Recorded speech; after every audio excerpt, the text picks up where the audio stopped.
बेटा जो घर से पढ़ रहे हैं, क्या आपको आवाज आ रही है क्लियर? काइंडली कंफर्म करें। अस्सलाम वालेकुम जी। बेटा जो घर से पढ़ रहे हैं काइंडली कंफर्म करें मैसेज करके, आपको आवाज आ रही है क्लियर? क्या आपको क्लियर आवाज आ रही है? जो बच्चे घर से पढ़ रहे हैं काइंडली मैसेज कर दीजिए।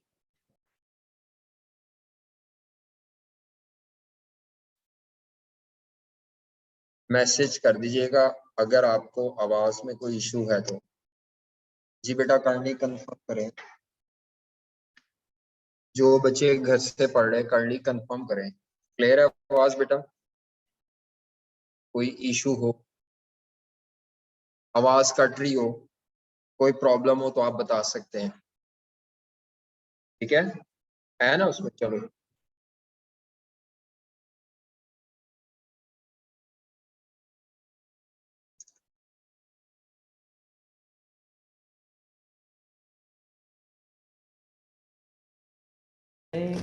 बताएं, नहीं रहने दें, बस वो फिर काम नहीं होता, क्लास नहीं पढ़ाई जा रही।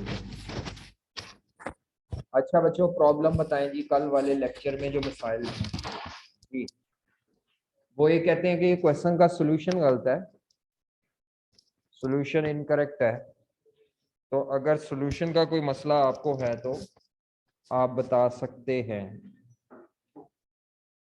जी। मेरा ख्याल है आपको होमवर्क में ये 17.8 तो नहीं, ये 17.19 भी नहीं, 20 थी। इस 20 में कोई प्रॉब्लम है? सॉरी जी, जी बताएं बेटा।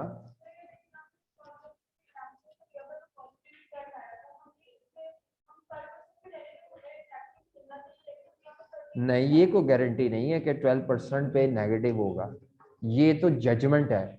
मेरा ख्याल है ये 14 पे भी शायद ना हो, इतना क्लोज नहीं लेना, को थोड़ा सा गैप लें।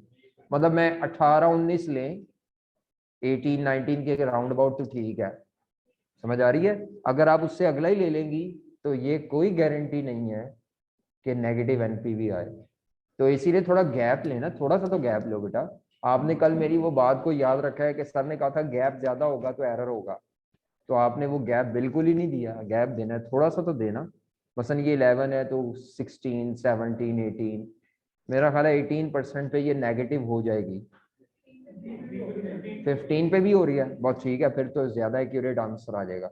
लेकिन बिल्कुल 11 के बाद 12 ले लेना, ये कोई गारंटी नहीं है कि वो नेगेटिव हो। तो 15 पे, अच्छा जिन बच्चों ने 11% पे सॉल्व किया तो वो तो एनपीवी 2210। जब 15% पे सॉल्व किया, एज्यूम रेट, एज्यूम लेना है दूसरा जी, वो कितनी है? किया किसी बच्चे ने जी? क्या किया माइनस में? 19। और फिर आपने आईआरआर कैलकुलेट की होगी, 11% plus NPV at low rate, NPV at low rate minus NPV at high rate into high minus low rate. तो क्या आंसर है बेटा इसका? सॉरी, तकरीबन इतना ही, 13 पॉइंट। आगे पॉइंट के बाद सबका थोड़ा बहुत चेंज होगा। अच्छा, अगर आपने 11 और 18 लिया है तो आपका आंसर इससे थोड़ा सा फर्क होगा, 13 के बाद पॉइंट्स में चेंज होगा। किसी ने और कोई लिया और रेट? 11 और 16, 11% और 20, उस पर क्या आंसर है? आईआरआर का आंसर बताओ। 13 पॉइंट, बस ठीक है, 13 पॉइंट होगा, पॉइंट के बाद चेंज होगा। और किसी ने कोई रेट्स लिए हो? 11 और 14, वो तो नेगेटिव नहीं हुआ होगा, हो गया? उसमें क्या है? 13.1, ठीक है, वही 13 या 1, ये 13 पॉइंट समथिंग, 13.5 से बिलो और 13.1 से ऊपर, ठीक है। देखिए डिफरेंट रेट्स हैं लेकिन तकरीबन आंसर अप्रोक्सीमेटली सेम आ रहा है जी। बच्चों और कोई मसले मसाइल? चले आगे। कौन बंदा कौन है? अच्छा 17.17 जी, उसका सोल्यूशन गलत है, वो कह रहे हैं कि गलत है। हर एक की गलत है, ये ठीक है, ये 248 की बजाय 272 है। नहीं नहीं नहीं नहीं, 272 होगा। वजह ये 400 से कम आएगी बेटा जी।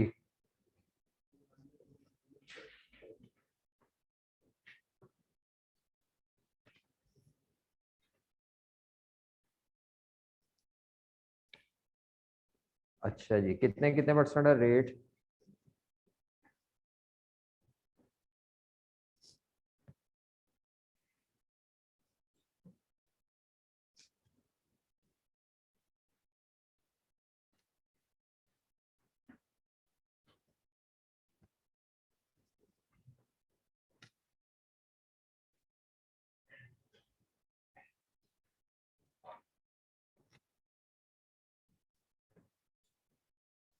हम्म,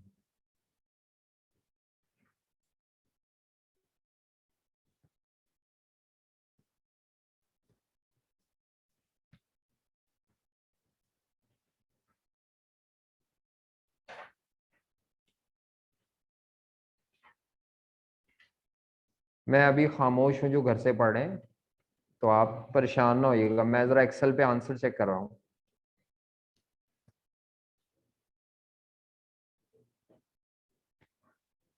लें जी, ये आंसर है, ये आंसर है।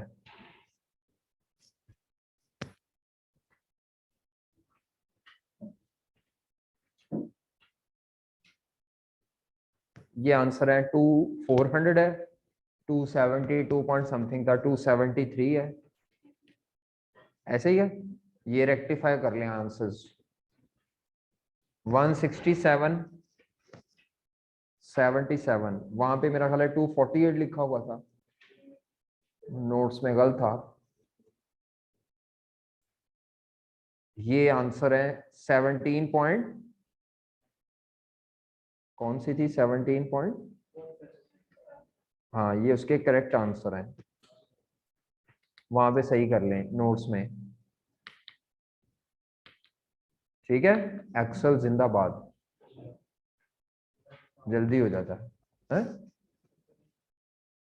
क्या कह रहे हैं? नहीं कर सकते पेपर में, नहीं आ रहा है, कंप्यूटर बेस्ड आ रहा है, आपका पेपर होने वाले हैं, टाइम लगेगा थोड़ा सा। विंटर 2023 से फाइनल तो हो रहा है आपका, उसके बाद हो जाना है कंप्यूटर वाइज, कंप्यूटर बेस्ड, फिर उसमें एक्सेल होगा। लेकिन फिर क्वेश्चन की कैलकुलेशन भी लेंथी लेंथी होंगी, ये भी ध्यान में रखिएगा। कुछ हर चीज के कुछ फायदे भी हैं और नुकसानात भी, तो वो एक्सेल आ रहा है, आपकी तरफ भी आ रहा है, लेकिन अभी नहीं, आपके अटेम्प्ट में अभी तो नहीं, ये तो वैसे ही लिख लिया ये आंसर। और कोई मसाइल बेटा, कोई इशू? हम अभी तक क्या पढ़ चुके हैं, जरा एक दफा उसका रिव्यू कर लें और आगे चलें। ये मैं आगे जा रहा हूं,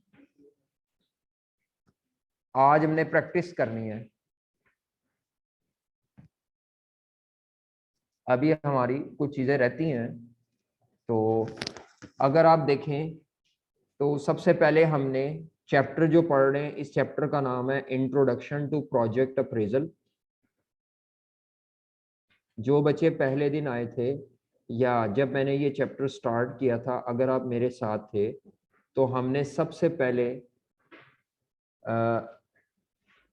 ये पढ़ा था कि कैपिटल इन्वेस्टमेंट्स क्या होती हैं, कैपिटल इन्वेस्टमेंट की डेफिनेशन, उसके बाद उनकी फीचर्स,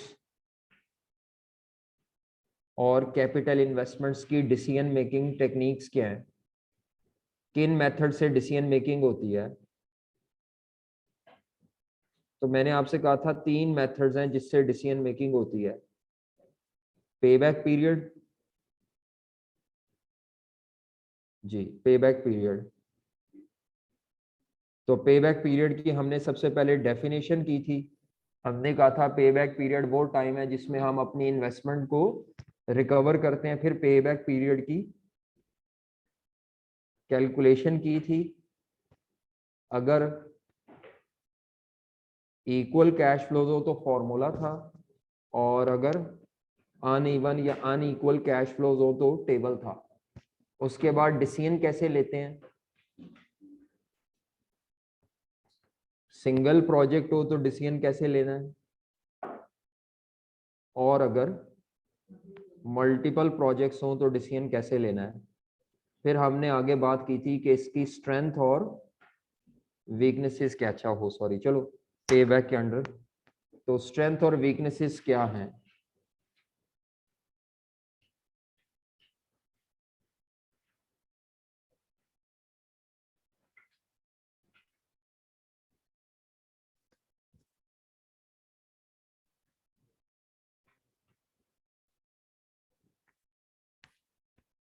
तो ये हमने ये पढ़ा था स्ट्रेंथ्स और वीकनेसेस। मेरा ख्याल है पे बैक की स्ट्रेंथ थी, सिंपल है, कैश फ्लोज यूज करता है। नुकसान इसके 2-3 थे, किसी को पता हो नुकसान क्या थे?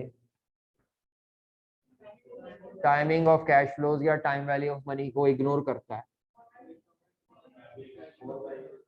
होल लाइफ के कैश फ्लोज कंसिडर नहीं किए जाते, ठीक है।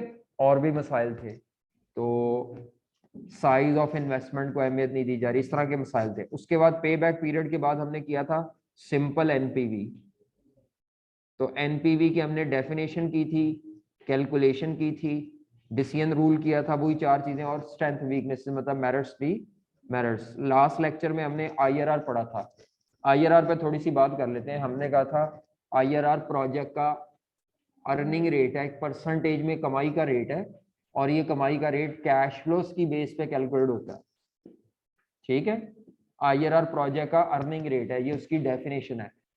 उसको कैलकुलेट करने के 2 तरीके हैं, जिसमें मेथड नंबर 1 ये था कि आप डिफरेंट रेट्स पर एनपीवी निकालते हैं, और वो सारे ज्यूम रेट्स होते हैं। जिस रेट पर एनपीवी 0 आ जाती है उस रेट को हम आईआरआर रेट कहते हैं, क्योंकि उस रेट पे कॉस्ट और रेवेन्यू बराबर हो रहे होते हैं, तभी वो 0 आ रही है। लेकिन आईआरआर रेट एज्यूम रेट से ट्रेस होगा, ये पहला तरीका था। दूसरा तरीका क्या था? आईआरआर कैलकुलेट करने के लिए आप फॉर्मूला यूज करेंगे। क्या फॉर्मूला था बताएं जरा, जी बताएं क्या फॉर्मूला था? लो रेट जी, इंटू नहीं है, प्लस है। पहले प्लस है, बाद में इंटू है, ये गलती हो जाती है। आईआरआर का जो रेट फॉर्मूला है ना, उसमें पहले इंटू नहीं है बेटा, पहले प्लस है। Low rate plus NPV at low rate divided by NPV at low rate minus NPV at into, ये इनटू है। अब ये थोड़ा सा ना वहां पेपर में भी गलती हो जाती है जल्दबाजी में, यहाँ प्लस है और यहाँ multiply, high rate minus low rate, ठीक है। मैंने कहा था 2 रेट्स लेने हैं और 2 रेट्स पर एनपीवी, एक एनपीवी पॉजिटिव होनी चाहिए, एक NPV it is generally recommended not compulsory. बाज दफा पेपर में ऐसा भी क्वेश्चन आ सकता है कि आपने 10% के बाद 18% पे निकाली तो पॉजिटिव, 20 पे निकाली तो पॉजिटिव, थोड़ी कम 25 पे निकाली तो पॉजिटिव, 30 पे निकाली तो पॉजिटिव। आप कहते हैं ये कैसा सवाल है, नेगेटिव ही नहीं हो रही। वो जानबूझ के आई कैप ने सवाल में उसको 40-50% पे जाके नेगेटिव करवाता है वो। तो बच्चा जो है उसको क्या पता ये 40-50 पे नेगेटिव होनी है। तो अब हम जबरदस्ती नेगेटिव के पीछे पड़ जाते हैं कि मैंने तो सवाल मुकम्मल ही तब करना है जब दूसरी एनपीवी क्या आएगी। तो ऐसा नहीं करना। अगर आपने 10% पे पॉजिटिव निकाली, 18% पे भी पॉजिटिव आ गई, तो आईआरआर निकाल लें, कोई मसला नहीं, आंसर ठीक आ जाएगा, कोई इतना इशू नहीं है, कोई नंबर नहीं कटने। 2 पॉजिटिव भी यूज कर सकते हैं, एक पॉजिटिव और एक नेगेटिव हाईली रिकमेंडेड है, but it is not compulsory. Paper पे कंपल्सरी नहीं है, पेपर में इतना टाइम नहीं होता कि आप लगे हुए माइनस में आ जाए। अगर हो जाए नेगेटिव तो अच्छी बात है, ना हो तो 2 पॉजिटिव या 2 नेगेटिव एनपीवी से भी आईआरआर आ सकती है। We will save our time. बात मेरी समझ आ रही है बच्चों? एक पॉजिटिव और एक नेगेटिव एनपीवी हाईली रिकमेंडेड है। अगर आपका पहला रेट जो है उस पे एनपीवी पॉजिटिव आई है तो दूसरा रेट हाई अज्यूम करेंगे। अगर पहले रेट पे नेगेटिव आई है तो दूसरा रेट लो एज्यूम करेंगे। ऐसा भी हो सकता है दोनों रेट्स भी ना हो, तो दोनों रेट्स आप खुद से एज्यूम कर लेंगे और पहला रेट मैं एज्यूम करूंगा 10%। इसके बाद आईआरआर में डिसीजन कैसे करते हैं, अगर दो या दो से ज्यादा प्रोजेक्ट्स हैं और आपने उनको कंपेयर करना है, तो उस प्रोजेक्ट को सिलेक्ट करें जिसकी आईआरआर परसेंटेज, और अगर एक ही प्रोजेक्ट हो तो फिर आपने क्वेश्चन में दिए हुए कंपनी के कॉस्ट ऑफ कैपिटल रेट या रिक्वायर्ड रेट से कंपेयर करना है। IRR should be more than या equal to cost of capital तो एक्सेप्ट कर लो, less than cost of capital हो आईआरआर तो प्रोजेक्ट को क्या कर लो, रिजेक्ट कर दो। सिर्फ अब आईआरआर के मेरिट्स और डीमेरिट्स रह गए कल के लेक्चर से, तो वो हम देख लें, फिर हम प्रैक्टिस पे आ जाते हैं। तो आईआरआर की स्ट्रेंथ्स और वीकनेसेस जी, जो बच्चे घर से पढ़ रहे हैं, आपका कोई क्वेश्चन हो रिलेटेड टू आईआरआर, बेटा आप पूछ सकते हैं।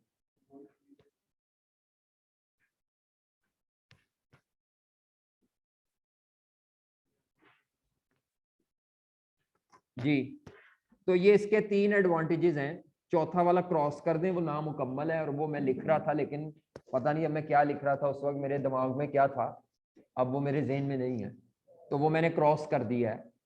4 थे वैसे नोट्स में, 4 थे, 3 कर लें। जी बेटा आपका सवाल है,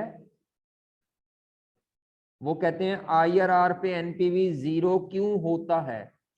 ठीक है, बता देते हैं। आईआरआर पे एनपीवी 0 क्यों होती है।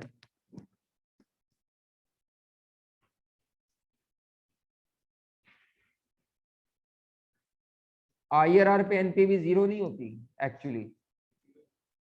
हाँ जी, 0 एनपीवी पे आईआरआर होती है एक्चुअली, ये रिलेशन है। जिस रेट पे एनपीवी 0 होगी वो रेट आईआरआर ट्रीट होगा।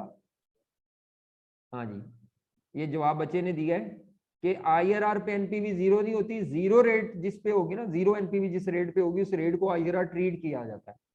ये उल्टा है, वो हम बोलते हुए ऐसे ही कह देते हैं आईआरआर वो रेट है जिसपे अगर एनपीवी निकाली जाए तो एनपीवी क्या होगी, 0, लेकिन एक्चुअली हम आईआरआर रेट पे एनपीवी निकालते ही नहीं। हम तो डिफरेंट डिस्काउंट रेट्स पे एनपीवी निकालते हैं, जिस रेट पे एनपीवी 0 वो आईआरआर है। अच्छा, ये बात मैं आपको बता दूं, मैंने आपको पहले भी कल भी बताया था, आज फिर बता देता हूँ, रिपीट कर देता हूँ कि हमने आईआरआर को कैलकुलेट करने का एक मेथड है जिसको हिट एंड ट्रायल कहते हैं। उस हिट एंड ट्रायल में हम different cost of capital rate से ज्यूम करते हैं, हम different cost of capital rate से ज्यूम करते हैं और तमाम रेट्स पर एनपीवी निकालते हैं।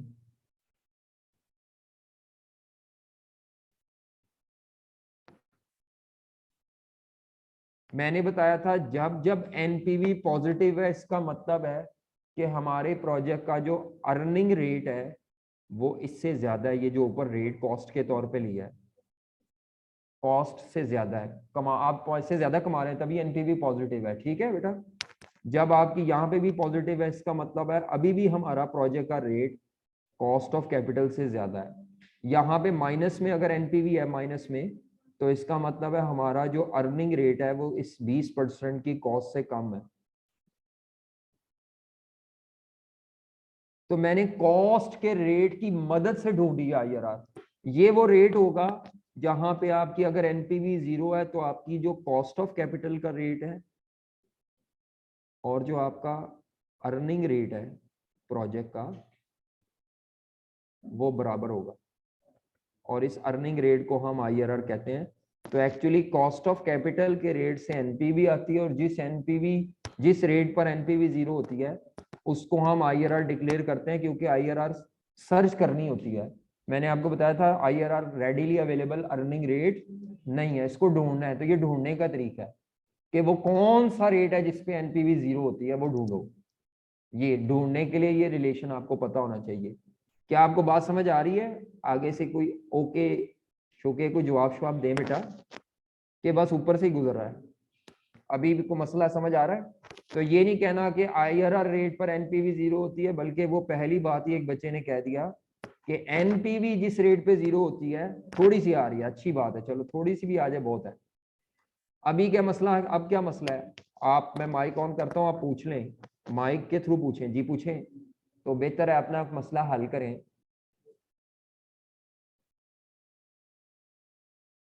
जी माइक नहीं है, चलें फिर, अभी भी कोई मसला रह गया है तो पूछ लें, मैंने तो वो पॉइंट दोबारा रिपीट कर दिया है, नहीं है, चलो बस ठीक है, आ जाए। IRR के क्या एडवांटेजेस हैं, पहला एनपीवी की तरह इसमें क्या यूज होते हैं, which are more realistic than accounting profit. दूसरा, टाइम वैल्यू ऑफ मनी इसमें हम कंसिडर करते हैं।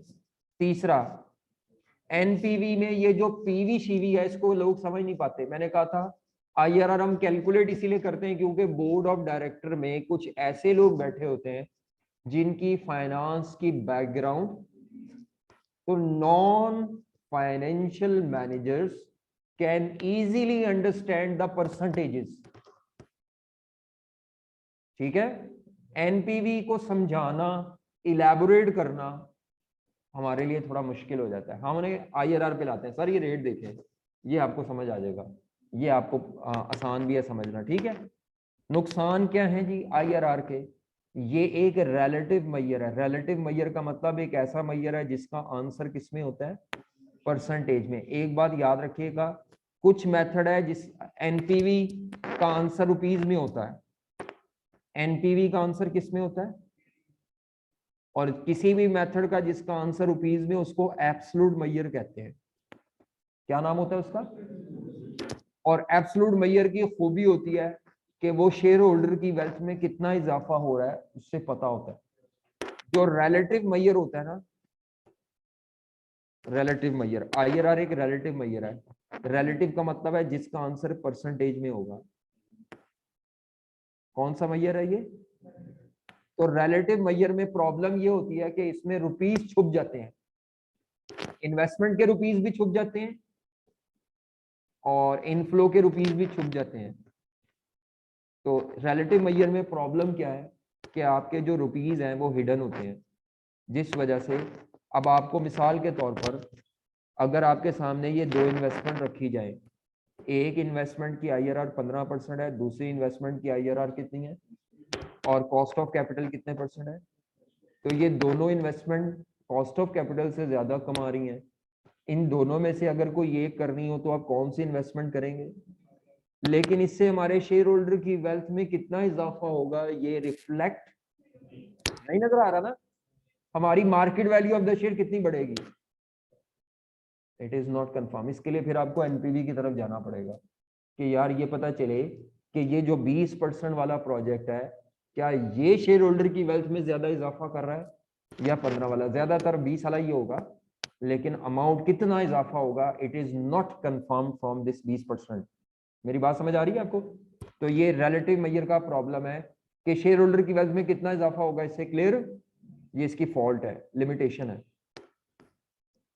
उसके बाद एक और लिमिटेशन है, ये लेकिन अलहदा से आएगी, ये अलहदा है,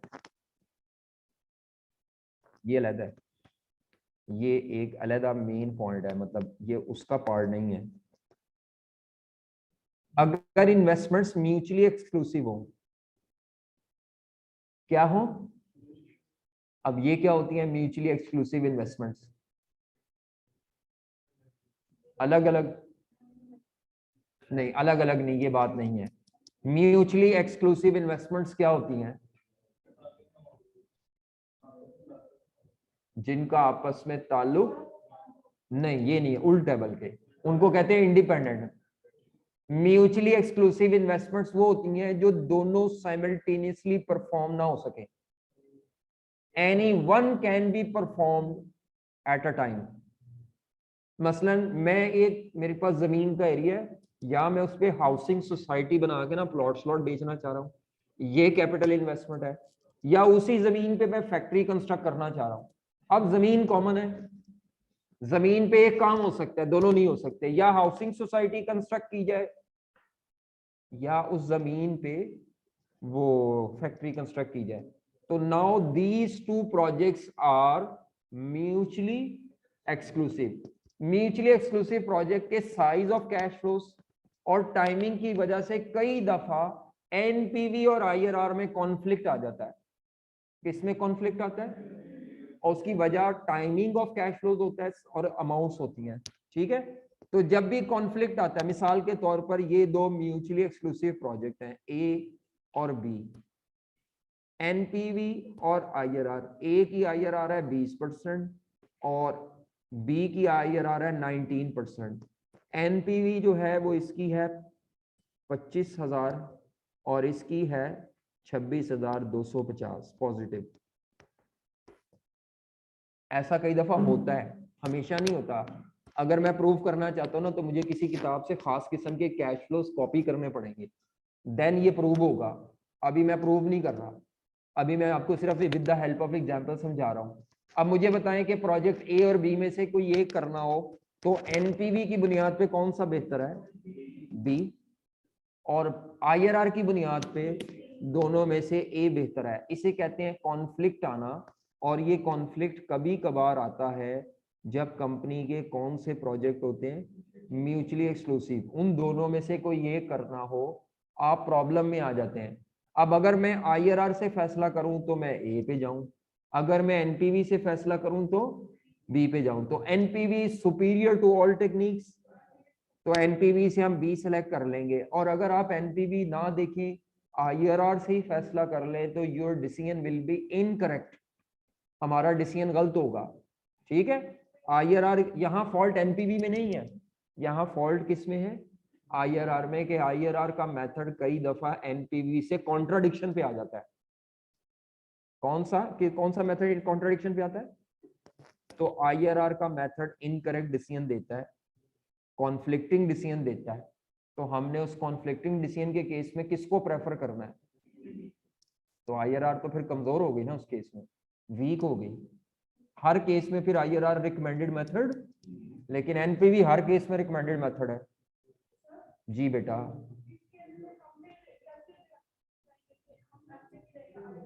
नहीं, हम डायरेक्टर्स को ये बता चुके होते हैं कि सर जब आप ये प्रोजेक्ट करेंगे तो इससे शेयर होल्डर की वेल्थ में इतना इजाफा होगा। डायरेक्टर को शेयर होल्डर की वेल्थ से ज्यादा कंसर्न होता है, वो एनपीवी को ज्यादा, सबको पता होता है एनपीवी सुपीरियर है सारे मेथड से। हाँ, तो वो तो कंपैरिजन में नजर आ रहा है ना। ठीक है, फिर हम उन्हें मजबूरन समझाएंगे। ये नहीं मैं कह रहा कि आई एनपीवी को आप समझाएंगे नहीं, फिर आप डिटेल से समझाएंगे, उस मैनेजर को पाई कन्विंस करेंगे कि इसका ये मतलब है। आईआरआर तो हमने इसलिए निकाली थी ताकि हमें सर दर्द ना उधर बैठ के समझाना ना पड़े। अब इस केस में आपको अपने डायरेक्टर जिनकी अवेयरनेस नहीं है ना, उनको अवेयरनेस देनी, उनको बताना पड़ेगा पाई एनपीवी क्या होती है। इतने काम चोर नहीं ना बनना हमने। उनको बताना पड़ेगा, वी विल जस्टिफाई देम कि भाई एनपीवी ये होती है और इसीलिए अब हम एनपीवी की बेस पर डिसीजन कर रहे हैं। नेक्स्ट अजय जी कहता है एनपीवी की तरह इसमें ये मुमकिन नहीं है कि आप ये बता सकें कि आपकी कंपनी की वैल्यू में एडिशन कितना होगा, क्योंकि ये रुपीज में नहीं है। वही पॉइंट रिपीट हो रहा है, वैल्यू एडिशन नहीं पता चल रहा हमारी कंपनी की वैल्यू एडिशन कितना होगा, कंपनी की मार्केट वैल्यू में कितना इजाफा होगा। एनपीवी में पता चलता है, आईआरआर में वैल्यू एडिशन का पता नहीं चलता। अच्छा, एक और मसला है जो यहाँ मैंने नहीं लिखा, जो मुझे उस वक्त याद नहीं था, मैं अब ये लिख रहा हूँ, लिख लें यहाँ पे। आईआरआर का एक और लिमिटेशन है, आईआरआर का एक और लिमिटेशन है, ये लिख लें। इन केस ऑफ, नोट्स में लिख लें, in case of non conventional cash flows, in case of non-conventional cash flows, there might be two discount rates where NPV would become 0 or there would be no discount rate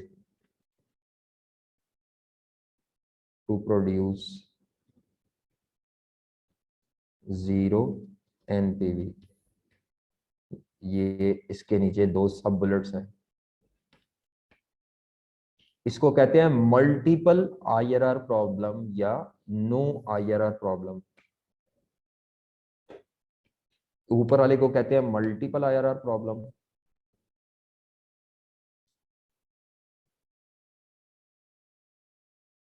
नीचे वाले को कहते हैं no IRR problem.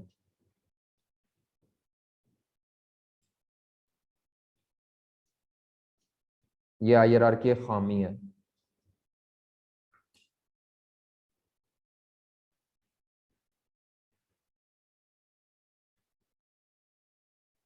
OT, OT क्या है?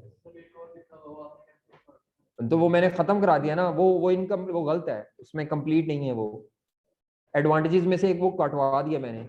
वो मैंने जब लिख रहा था ना तब मेरे दिमाग में था कुछ, लेकिन अब वो मैंने जब दोबारा लेक्चर रिवाइज करने के लिए पढ़ाने के लिए पढ़ा है तो वो मुझे समझ नहीं आ रही मैं लिखना क्या चाह रहा था, मुझे खुद समझ नहीं आ रही इसलिए कटवा दिया। गलत नहीं ना पढ़ाना, आई कैप ने इसको बहुत ज्यादा इलेबोरेट नहीं किए हुए ना, लेकिन आपको पता होने चाहिए एडवांटेज डिसएडवांटेज। जी, ये मैं कुछ चीजें फाइनल से भी उठाता हूँ लेकिन सादा जबान में उनको कन्वर्ट करता हूँ जी। नॉन कन्वेंशनल कैश फ्लोज के केस में पहली बात है, नॉन कन्वेंशनल कैश फ्लोज क्या होते हैं? बस ये हमारी आखिरी बात है, फिर हमने प्रैक्टिस ही करनी है आज, हमने और कुछ नहीं करना आगे, हमारी यही प्रैक्टिस है। नॉन कन्वेंशनल कैश फ्लोज क्या होते हैं?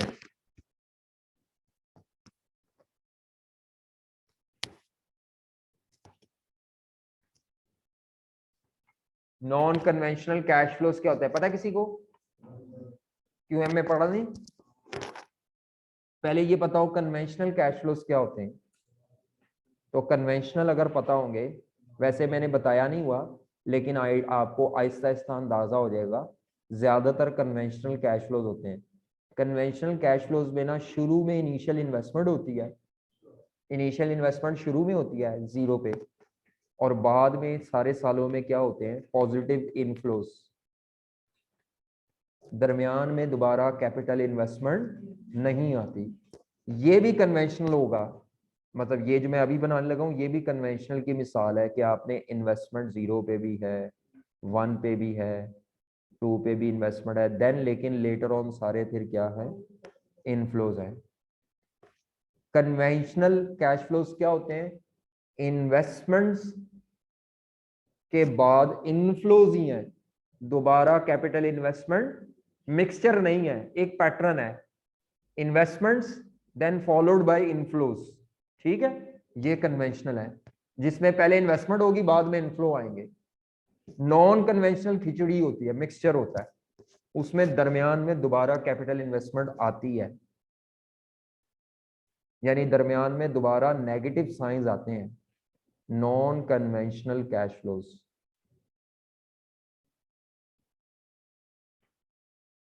तो नॉन कन्वेंशनल कैश फ्लोज में आपने ये इन्वेस्टमेंट की, आपको 3-4 साल तक इनफ्लो आए, फिर आपको चौथे साल में दोबारा अपग्रेड करना है मशीन को या मेजर ओवरहॉल करना है, मेजर कैपिटल इन्वेस्टमेंट दोबारा करनी है, फिर आपके को अगले 2-3 साल इनफ्लोज आएंगे, फिर आपको इन्वेस्टमेंट, ये इस तरह मिसाल के तौर पर।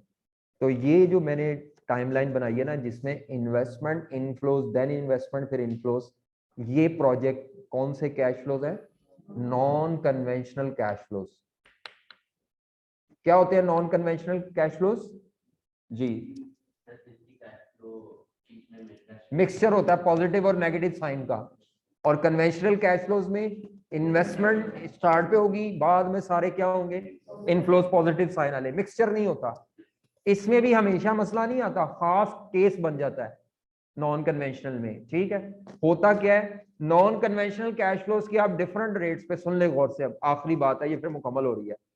मैंने आपसे कहा था डिफरेंट रेट्स पर, डिस्काउंट रेट्स पर एनपीवी निकाले, तो एनपीवी जिस रेट पर जो जीरो आती है वो रेट हम क्या कह देते हैं। इस केस में आप दो रेट्स पर एनपीवी जीरो आ जाती है, मतलब एक 10% पे और एक जाके 35% पे। कभी 3 रेट्स पर एनपीवी जीरो आ जाती है नॉन कन्वेंशनल में, और कभी किसी रेट पर एनपीवी जीरो आती नहीं, आप लगे रहते हैं, खपते रहते हैं, वो रेट ही कोई नहीं है जिसपे एनपीवी क्या है, जीरो है। जब भी प्रोजेक्ट की एनपीवी एक से ज्यादा रेट्स पर एनपीवी जीरो आ जाए, तो दोनों जो एनपीवी जिसपे जो दोनों रेट जिसपे एनपीवी जीरो आई है, दोनों आईआरआर है। IRR number 1 10%, IRR number 2 35%। अब सही आईआरआर कौन सी है? तो इसीलिए जब एक से ज्यादा रेट्स पर एनपीवी जीरो होगी तो उसको कहेंगे मल्टीपल आईआरआर। क्या कहेंगे उसको? 3 रेट्स पे भी एनपीवी जीरो हो सकती है, लेकिन हमेशा नहीं होगी। कब होगी? जब नॉन कन्वेंशनल कैश फ्लोज होंगे, और उसमें भी अपनी मर्जी से मैं अमाउंट एज्यूम करके अभी जस्टिफाई नहीं कर सकता। आप गूगल पे जाके सर्च मारिएगा non conventional cash flows with multiple IRR problem, तो खास किस्म के कैश फ्लोज की अमाउंट्स होंगी, और वो कहेगा क्लियरली कि ये आप अगर इनको हिलाएंगे ना, एग्जाम्पल को छेड़ेंगे, तो आपकी ये एग्जाम्पल दोबारा अप्रूव नहीं होगी। मतलब वो खास किस्म की अमाउंट्स होती हैं। मेरी बात समझ आ रही है? खास किस्म के कैश फ्लोज, खास साल, और नेगेटिव और पॉजिटिव का मिक्सचर, देन आपका मल्टीपल आईआरआर का प्रॉब्लम आ सकता है। नो आईआरआर प्रॉब्लम क्या होता है? ये लिखा मैंने मल्टीपल आईआरआर।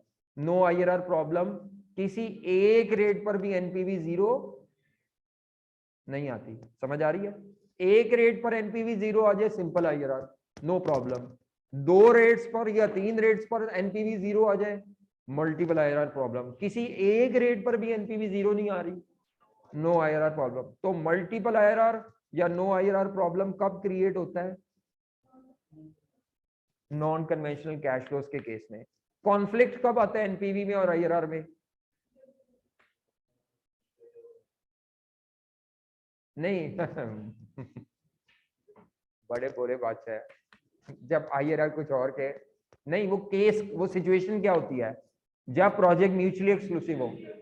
म्यूचुअली एक्सक्लूसिव में कॉन्फ्लिक्ट आता है, नॉन कन्वेंशनल कैश फ्लोज में मल्टीपल आईआरआर का प्रॉब्लम आता है। ठीक है भाईजान, जागते रहें। झूलेलाल, झूलेलाल। अच्छा, चले आगे चलते हैं। ये आपकी सेल्फ रीडिंग है, एनपीवी और आईआरआर का कंपैरिजन। ये सेल्फ रीडिंग कर लेनी है बस आपने, कुछ याद नहीं करना। याद आपने एडवांटेज और डिसएडवांटेजेस करने हैं। ये आपकी सेल्फ रीडिंग है। आ जाए जनाब, नोट्स पे आए जनाब आगे। बस अब हमारी प्रैक्टिस है, आप नोट्स निकाल लें। नोट्स में जी, नोट्स में अगर हम आए,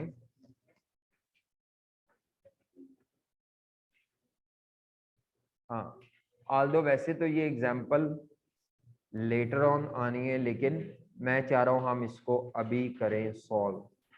ये वैसे आगे आ जानी है। चले, नोट्स की एग्जाम्पल 17.25। ये अभी तक जो हमने पढ़ा है ये उसकी रिवीजन है।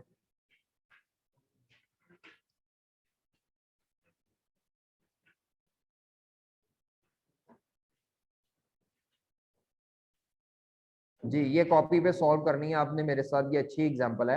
आल्दो वैसे इसमें रेलेवेंट कॉस्टिंग भी है, लेकिन वो रेलेवेंट कॉस्टिंग बहुत ज्यादा नहीं है, वो जितनी एक आधा पॉइंट है बस।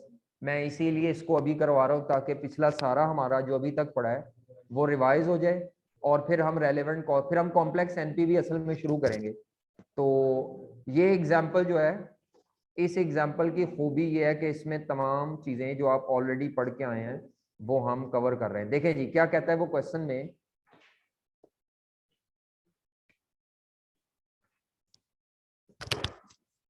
उम्मीद है सबको नजर आ रहा होगा। वो कहता है एक्स लिमिटेड इज कंसिडरिंग, बस भी आवाज ना आए, x limited is considering investing 1 million in a new machine. आप न्यू मशीन में इन्वेस्टमेंट करना चाह रहे हैं, तो ये जो न्यू मशीन है ये आपकी कैपिटल इन्वेस्टमेंट है। इनफ्लो होगा आउटफ्लो, इन्वेस्टिंग आउटफ्लो है या ऑपरेटिंग? एसेट परचेज करना हमेशा इन्वेस्टिंग है। ऑपरेटिंग में इनकम एक्सपेंस से रिलेटेड आइटम आएंगे। जी, कहता है आप एक नई मशीन लेना चाह रहे हैं जिससे आप बच्चों के लिए कोई नया टॉय बना के क्या करेंगे, सेल करेंगे, और ये उससे इन्वेस्टमेंट से रिलेटेड ये सारा एस्टिमेटेड डाटा दिया है। सेल प्राइस 25 रुपए पर यूनिट होगी, मटेरियल कॉस्ट 10 रुपए होगी, अदर वेरिएबल कॉस्ट कितनी होगी, 8 रुपए पर यूनिट होगी, एनुअल फिक्स्ड ओवरहेड जो है वो 1,80,000 रुपए के होंगे, जिसमें से 50% जो है वो बिजनेस के एग्जिस्टिंग जर्नल फिक्स कॉस्ट है। यानी ये जो 180 है ना, इस 180 के अंदर प्रोजेक्ट स्पेसिफिक के साथ साथ बिजनेस के जो एग्जिस्टिंग जर्नल फिक्स कॉस्ट है वो भी शामिल है। रेलेवेंट कॉस्टिंग ये कहती है कि जो बिजनेस के जर्नल या एग्जिस्टिंग फिक्स कॉस्ट होती है वो डिसीजन में रेलेवेंट होती है जो ड्यू टू स्पेसिफिक प्रोजेक्ट हो, तो उसको इंक्रीमेंटल या एट्रीब्यूटेबल कहते हैं। क्या कहते हैं उसको? यानी फिक्स कॉस्ट दो तरह की होगी, एग्जिस्टिंग बिजनेस ऑपरेशंस की, उसको जर्नल फिक्स कॉस्ट कहते हैं। स्पेशली जो नए प्रोजेक्ट की वजह से होगी उसको एट्रीब्यूटेबल फिक्स कॉस्ट भी कहते हैं या इंक्रीमेंटल फिक्स कॉस्ट भी कहते हैं। ठीक है, मैं बता रहा हूं ये रेलेवेंट कॉस्टिंग का सवाल है, लेकिन क्योंकि एक आधा पॉइंट है तो हम प्रॉपर रेलेवेंट कॉस्टिंग कल शुरू करेंगे, अभी सिर्फ इसकी प्रैक्टिस करनी है। तो ये 50% इसमें से फिर रेलेवेंट नहीं होगा, ये वाला जो एलोकेशन वाला है। तो मेरा ख्याल है 180 की बजाय 180 में से 50% माइनस करके रिमेनिंग 50% रेलेवेंट होगा। रिमेनिंग जो एट्रीब्यूटेबल होता है, जिसको स्पेसिफिक भी कह सकते हैं, स्पेसिफिक फिक्स कॉस्ट भी कह सकते हैं उसको। जर्नल अगर 50% जर्नल है तो बाकी 50% स्पेसिफिक होगी, वो रेलेवेंट है। लाइफ कितनी है प्रोजेक्ट की? सेल वॉल्यूम पहले साल का 50,000 यूनिट, अगले हर साल में 10,000 यूनिट्स का इजाफा है। तो इसका मतलब है पहले साल में 50,000, दूसरे साल में 60,000 यूनिट्स, देन 70,000। 4 साल लाइफ है तो ये सेल यूनिट्स हैं। सारा डाटा। अब मुझे बताएं, ये जो सेल और ये मटेरियल है, ये सारा क्योंकि इनकम स्टेटमेंट की आइटम है, ये एनुअल फिगर्स हैं, ये ऑपरेटिंग कैश फ्लोज में आएगा। ये सब कुछ किस में आएगा? आपसे कहते हैं एनपीवी कैलकुलेट करें और कंपनी की कॉस्ट ऑफ कैपिटल कितने % है, और एडवाइस करें कि कंपनी को ये प्रोजेक्ट करना चाहिए या नहीं एनपीवी पे। फिर आईआरआर कैलकुलेट करें और एडवाइस करें कंपनी को ये प्रोजेक्ट करना चाहिए या, फिर पे बैक निकालें। इसमें एडवाइस निकाल, इसमें सिर्फ क्या पे बैक निकालो। फिर उसने कहा दोबारा एनपीवी कैलकुलेट करें अगर आपकी एनुअल प्रोडक्शन और सेल कितने यूनिट्स हो। अब क्योंकि एनुअल प्रोडक्शन और सेल सेम है ना, तो इससे जो एनुअल कैश फ्लोज निकलेंगे ना वो सेम अमाउंट, इक्वल अमाउंट के निकलेंगे। क्या निकलेंगे? तो ये एनुअलिटी के तरीके से हो सकता है, क्योंकि ये इक्वल सेल है ना, तो इक्वल कैश फ्लोज निकल आएंगे हर साल के। इसको पार्ट डी को एनुअलिटी के तरीके से किया जा सकता है, बाकी नहीं करना तो आप हर साल में 65 यानी ये जो सेल यूनिट मैंने लिए थे ये पार्ट डी में, ये लेने की बजाय कितने लेने हैं हर साल? 65 तो आपकी सेल और हर चीज सेम निकल आएगी हर साल की। मेरी बात पिक किया आपने? जब हर साल के यूनिट सेम है तो रेवेन्यू सेम निकलेगा, मटेरियल कॉस्ट सेम निकलेगी, अदर वेरिएबल कॉस्ट सेम हो, तो हर चीज सेम होना तो वो हर साल के सेम कैश फ्लो, तो वो एनविटी से करके आप टाइम बचा सकते हैं। चलो मेरे साथ सॉल्व करो, बिस्मिल्लाह करो। सवाल आप ओपन कर लें अपने पास, आए जी एनपीवी सॉल्व करें, पहले फॉर्मेट बनाएं। 8% पे एनपीवी निकालनी है तो टेबल शेबल पहले फॉर्मेट बनाएं, बाद में फिगर्स लिखते हैं। हमेशा पेपर में जो अकल का काम है वो इसमें फॉर्मेट बनाना है कि आइटम किस सीक्वेंस से आनी है। ये सीक्वेंस आइटम का बड़ा इंपॉर्टेंट है। पहले हमेशा एनुअल नेचर की आइटम लिखनी है,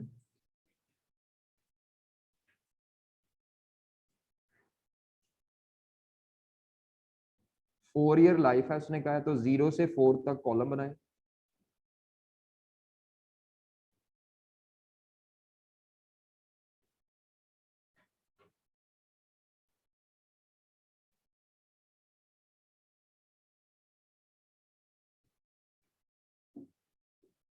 जी,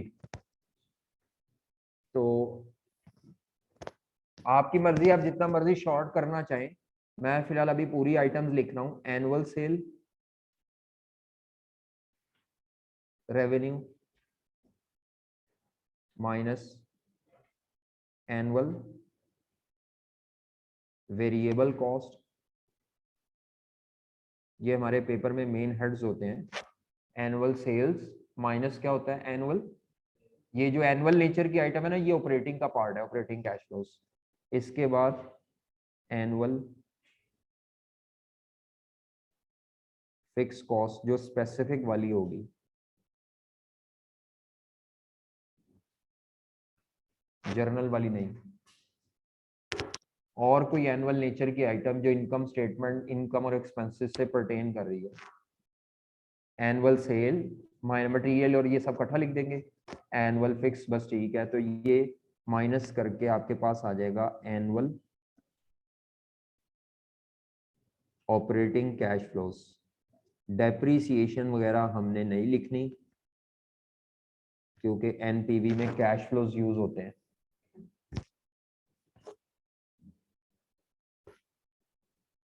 इसके बाद नीचे इन्वेस्टिंग कैश फ्लोज में एक ही चीज दी हुई है, इन्वेस्टमेंट इन न्यू मशीन, इनिशियल इन्वेस्टमेंट इन, बस और कुछ नहीं है।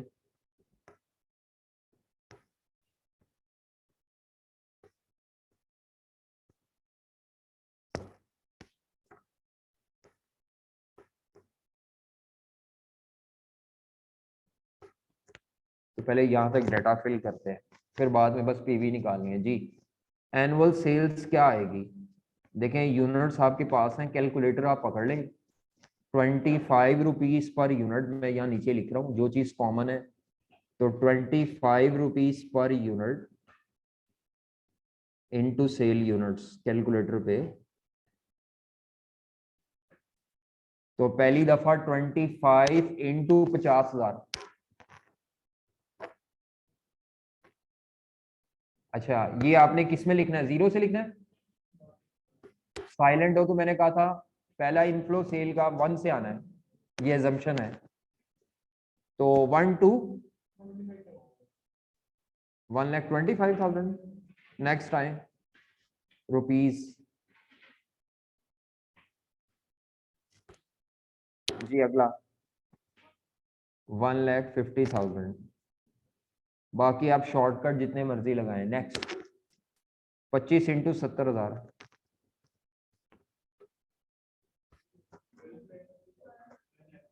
अच्छा, एक जीरो कम हो गया, चले कोई नहीं। 1,250,000।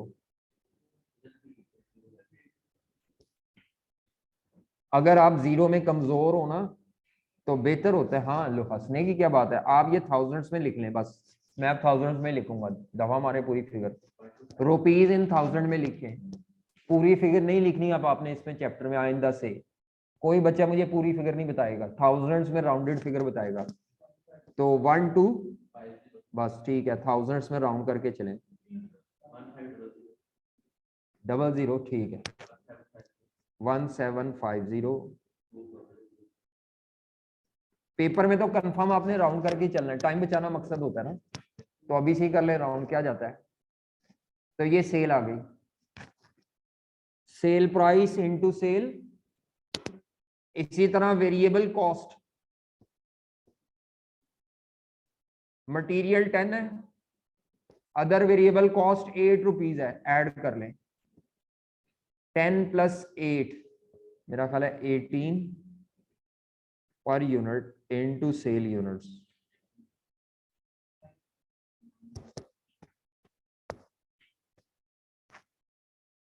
तो कैलकुलेटर पर 18 per unit into sale units, तो 900।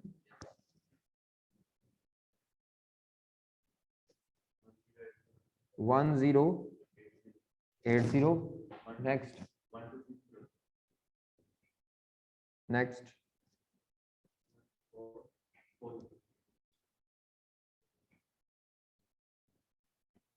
लें जी, क्वेश्चन का डेटा आपके सामने होना चाहिए, ये ना हो कि आप सिर्फ कॉपी पेस्ट कर रहे हो। इसके बाद क्या है जी, फिक्स कॉस्ट, लेकिन स्पेसिफिक वाली। तो 1,80,000 थी, 180 के थाउजेंड्स में राउंड करके उसका 50% जर्नल था, 50% स्पेसिफिक है, तो 90 आता है, 90K, 90,000 मतलब। किसी किस्म का कोई इन्फ्लेशन वगैरह कुछ इजाफा नहीं है, प्राइसेस सेम है। तो अब आपने ये प्लस माइनस करके एनुअल ऑपरेटिंग कैश फ्लोज निकालने। पहला कितना है? फर्स्ट वन है 260, 330, 4 और आखिर में 470। ये लें 260, 330, 400 और नई मशीन में इन्वेस्टमेंट कितनी है? 1 मिलियन, तो 1000। अब ये जो फ्यूचर कैश फ्लोज है इन सबकी पीवी निकालनी है। ये जो 260 वगैरह है, आवाज आ रही है? क्लियर है आवाज? जी, कितने परसेंट पे निकालनी है पीवी? तो अब आप नीचे वाली रो में लिखेंगे नई चीज, into discount at 8%, discount at 8%, तो 1.08 रेस पर -1, इसका फैक्टर 1 होता है, लिख लें या ना लिखें। 1.08 रेस पर -2, 1.08 रेस पर -3, ये डिस्काउंटिंग यानी पीवी निकाल रहे हैं।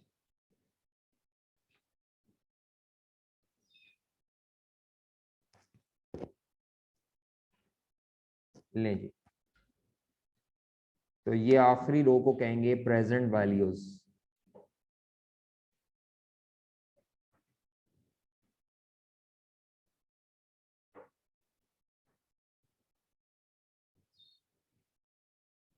ये भी मुझे पॉइंट्स में नहीं बताना, राउंड करके बताएं जी बेटा। क्या आता है, किसी ने किया हो?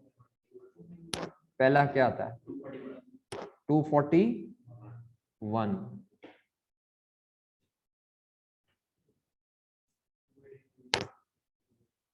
283। मैं टेबल फॉर्म में करता हूं, बाकी आप टेबल के बगैर भी कर सकते हैं जी। 318।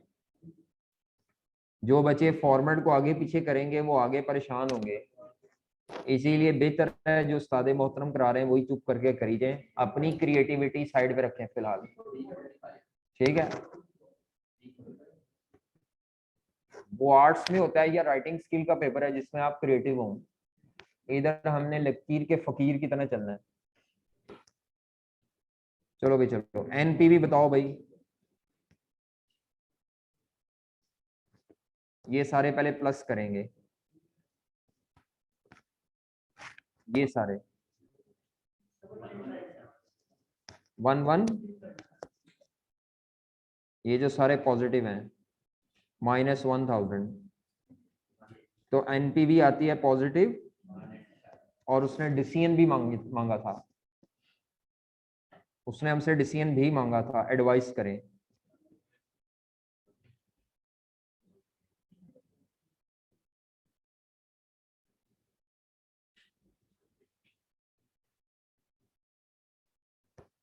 NPV is positive, so we should accept the project. बस एक लाइन से ज्यादा नहीं लिखना। चलो, ये पार्ट ए मुकम्मल हो गया है। पार्ट बी में आईआरआर निकालनी है, तो अब आप दूसरा रेट एज्यूम करें, 16% एज्यूम करके आईआरआर खुद कैलकुलेट करें। चलें, एनपीवी मैंने निकाल दिया, आईआरआर कैलकुलेट करें। शाबाश। दूसरा रेट 16 एज्यूम कर लें, कोई बच्चा 15 भी कर सकता है, 18 भी, मर्जी आपकी। 16 एज्यूम कर लें, तो दूसरा रेट 16 एज्यूम करके दोबारा एनपीवी निकालें, आईआरआर कैलकुलेट करें। और शरारतें ना करो, तीनों की छुट्टी करा देनी है मैंने पक्की पक्की। आराम से बैठे, आप पढ़ने आए हैं, शरारतें नहीं करें, ठीक है? जिस दिन आप तीनों आते हैं उस दिन क्लास में डिस्टरबेंस ही रहती है, जिस दिन कोई एक आधा कम होता है क्लास नॉर्मल होती है जी। आईआरआर ऑफ प्रोजेक्ट निकालें जी, शाबाश।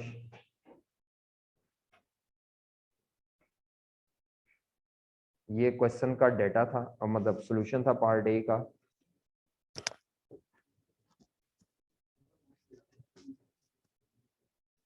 आईआरआर के लिए भी पहले एनपीवी निकालनी पड़ेगी।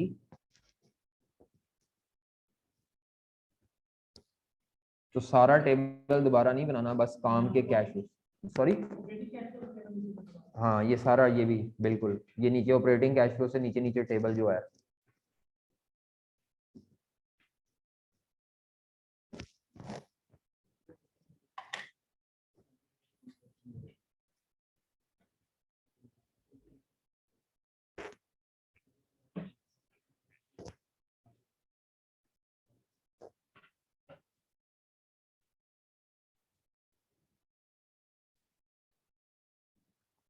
जी बच्चे,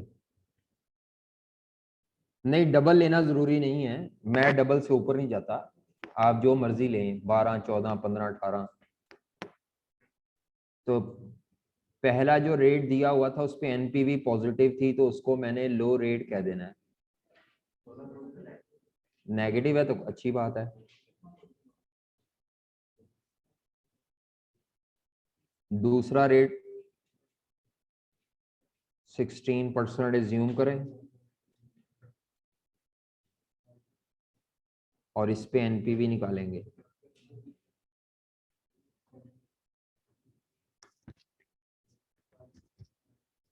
किसी ने किया ये 16% पे -15 क्या 20, ये 16% पे, ठीक है -15 आ रहा है वो कह रहे हैं।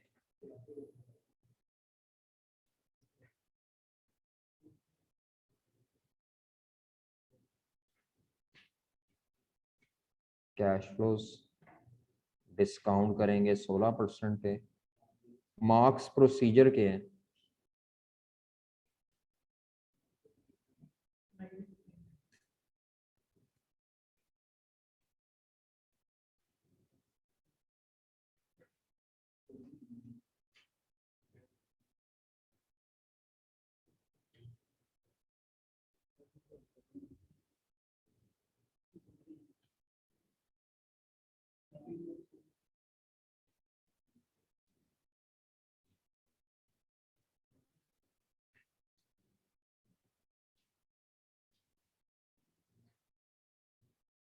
जी, तो वो फिर अब आप इसको सॉल्व करके ना बस एनपीवी निकाल लें, तो वो कहते हैं -15 आ रहा है, जो भी आ रहा है ठीक है।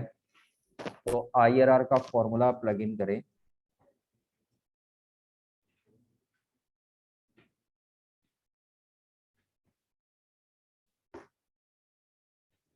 तो ये सवाल रिवीजन के लिए बहुत अच्छा है, यानी आप जो मैं रिवीजन के लिए बताऊं ना, इसका मतलब है कि ये एग्जाम्पल्स अगर आपने करनी है तो इनको इसको बार बार करें, इसको एक को करने से पिछले सारे तकरीबन कवर हो जाते हैं।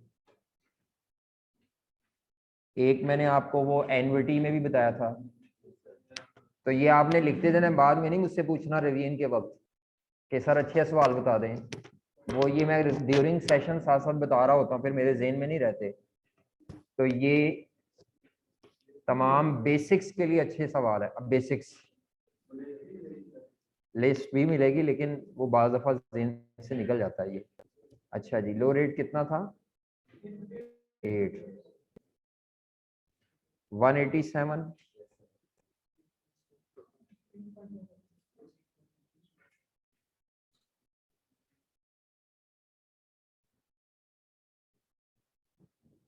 15.4, चले ये आंसर है। और उसने डिसीजन भी मांगा था, आईआरआर से भी डिसीजन मांगा है।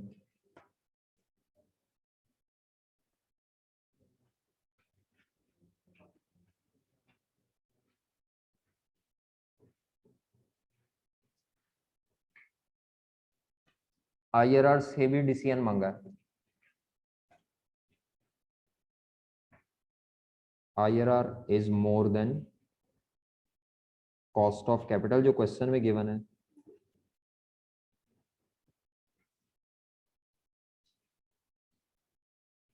So project should be undertaken, ये एक्सेप्टेबल।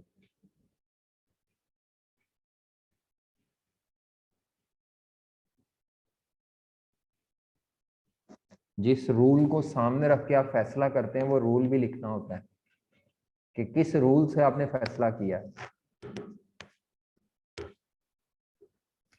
चलें जी, पे बैक पीरियड निकालें। इसके बाद आप नहीं करना है पे बैक, शाबाश करो पे बैक पीरियड।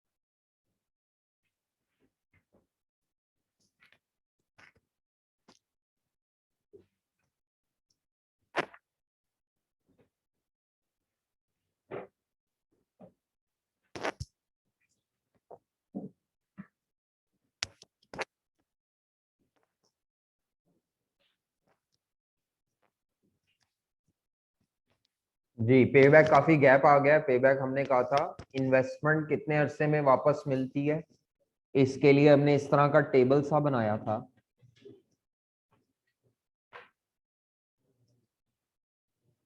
हाँ जी, किसी भी इन्वेस्टमेंट के पैसे कितने अरसे में रिकवर होते हैं, तो ये हमने किया था इस तरह टेबल सा।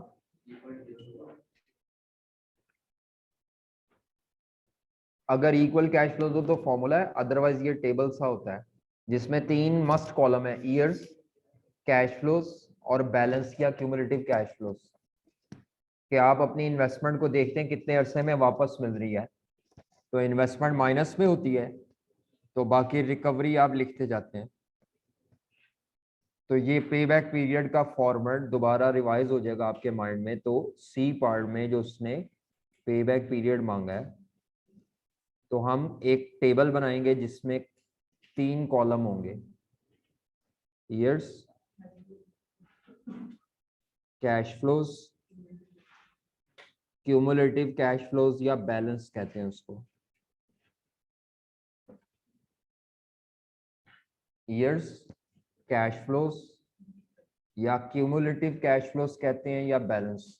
तो आप पहले जो आपने ऊपर कैश फ्लोज जिससे आईआरआर निकाली है, जिससे एनपीवी निकाली है, डिस्काउंट, सारे वो कैश फ्लोज कॉपी करें। 0, 1, 2, 3, 4, जिसकी डिस्काउंटिंग की थी ये -1000, 260, वो कैश फ्लोज लेने हैं जिसकी आपने डिस्काउंटिंग की थी, जो आईआरआर में भी इस्तेमाल हुए हैं। फाइनल आंसर कैश फ्लोज का 1000, 260, 330, 400 और 470, ये कैश फ्लोज है। अब ये इनको यहाँ पे बैलेंस में लिखते जाएं कि -1000 को रिकवर करना है। -1000 + 260, ये 1000 की इन्वेस्टमेंट है, 1000 की इन्वेस्टमेंट है जिसको रिकवर करना है। तो -1000 + 260, अगली हर कैश फ्लो इसमें प्लस करते जाएं, तो ये माइनस का कितना आता है 740। ये कैसे आया 740, यहाँ लिख रहा हूँ -1000 + 260। अगली दफा 740 में 330 एडजस्ट करें, 410। अगली दफा 10। अब ये आपका तीसरे साल से ज्यादा पे बैक होगा, चौथे साल से कम होगा, क्योंकि चौथे साल में तो ये प्लस में हो गया 460। तो अब पे बैक पीरियड 3 साल से ज्यादा है, 4 साल से कम है, तो 3 years plus 0 point some years आएंगे। वो ईयर्स कैसे निकालने हैं उसका तरीका मैंने बताया था, this recoverable amount divided by this recovered amount चौथे साल की। तीसरे साल में रिकवरेबल अमाउंट, चौथे साल में रिकवर्ड, इसकी रेशियो बना लें, कितना आता है? बस 0.02 ईयर्स, 0.02 ईयर्स, तो आंसर आएगा 3 पॉइंट, ये पे बैक पीरियड का आंसर है। 10 इसको कहते हैं रिकवरेबल अमाउंट, और ये जो मिला है ये क्या कहते हैं? तो जब भी तीसरे और चौथे साल के इन बिटवीन इन्वेस्टमेंट पूरी माइनस से प्लस में कन्वर्ट हुई है, तो तीसरे साल से चौथे साल के दरमियान पे बैक होगा। तो वो कैसे निकालते हैं दरमियान वाला टाइम? ये जो माइनस में रिकवरेबल अमाउंट है डिवाइडेड बाय जितनी रिकवर्ड है, इसकी रेशियो बना लें। जी बेटा, चौथे नंबर पे दोबारा करना है, दोबारा एनपीवी निकालनी है, लेकिन अगर आपकी प्रोडक्शन और सेल सेम हो। जी, एनपीवी, बल्कि इसको कहेंगे रिवाइज्ड एनपीवी, दोबारा निकाल रहे हैं, आखिरी रिक्वायरमेंट है।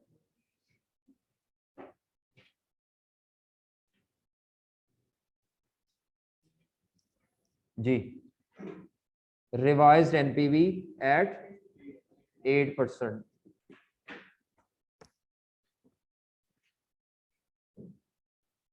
तो इसमें 1 से 4 तक present value of annual cash flows calculate करेंगे, एनुअल कैश इनफ्लोस। देखिए हमारी जो सेल प्राइस थी वो कितनी थी? 25 rupees per unit, minus variable cost थी 18, 7 पर यूनिट कंट्रीब्यूशन है, इनटू यूनिट्स।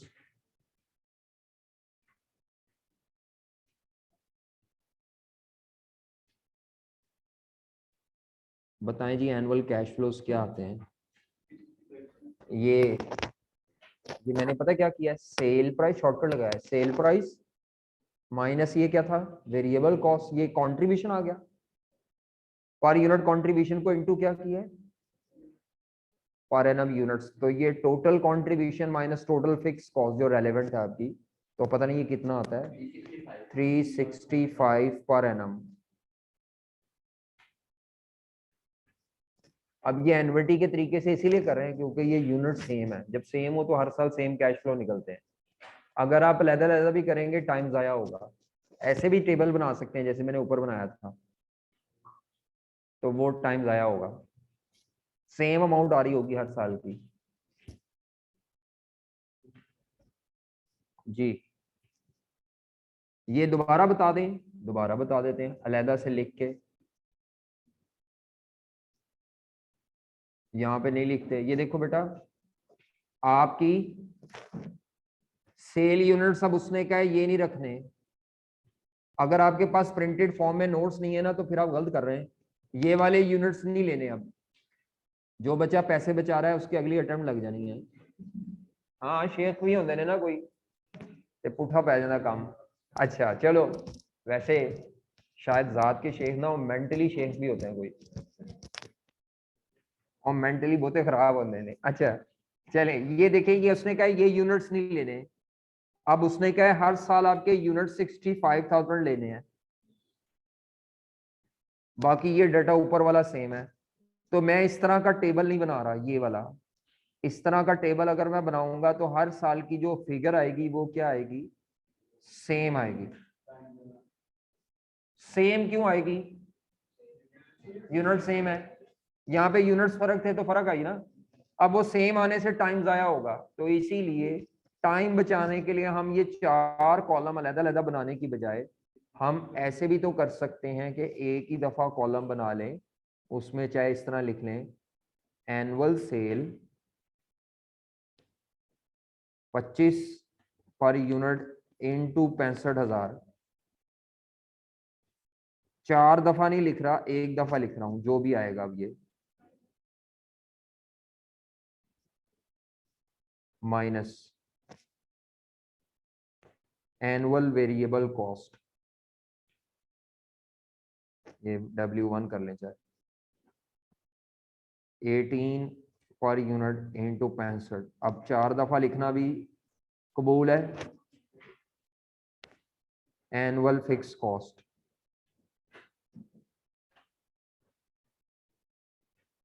वो 90,000 थी। ये बताना क्या आता है बेटा? 1170। ये ले जी, माइनस कर लें, ये इक्वल एनुअल कैश फ्लो आ जाता है। जी पता चल गया बच्चे जो घर से पढ़ रहे हैं? Equal annual cash flow.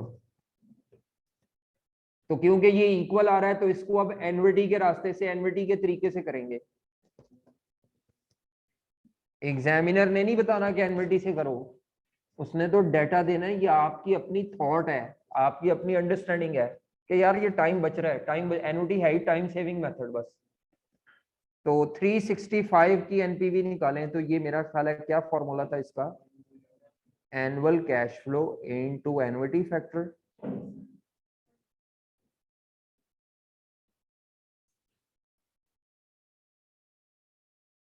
Three 3 सिफर कॉमन है, इनटू आर रेस पर -4 कैश फ्लोज हैं। जी जनाब, 120 minus present value of initial investment. लो जी, ये दोबारा एनपीवी आ गई। ले जी, ठीक है। चले, आप लोगों ने घर से क्या करके लाना है? ये नोट्स में 2 सवाल होंगे, ये नोट्स होंगे वहां पे सोना लिमिटेड, ये क्लास नोट्स में होंगे, पास पेपर के क्वेश्चन है अटैच। जहां चैप्टर खत्म हो रहा है ना ये वाला, उसके एंड पे होंगे। 349 पेज पे आपने इस क्वेश्चन को पढ़ के सिर्फ इसका फॉर्मेट बना के लाना है। जी फॉर्मेट बनाना है, स्ट्रक्चर ये वाला और दूसरा ये वाला, सेकंड और थर्ड, ये 2 नोट्स में ये 2 सवाल होंगे। अगर कराते हैं तो बेहतर है ज्यादा, अगर आपसे हो जाए तो। जी ठीक है, समझ आ रही है बात? तो नोट्स नोट्स ले लें, शेख ना बने। ओके, अल्लाह हाफिज। हार्ड फॉर्म में नोट्स होने चाहिए आपके पास, ऑनलाइन वालों को नहीं तो मसला आता है, फिर समझ नहीं आती।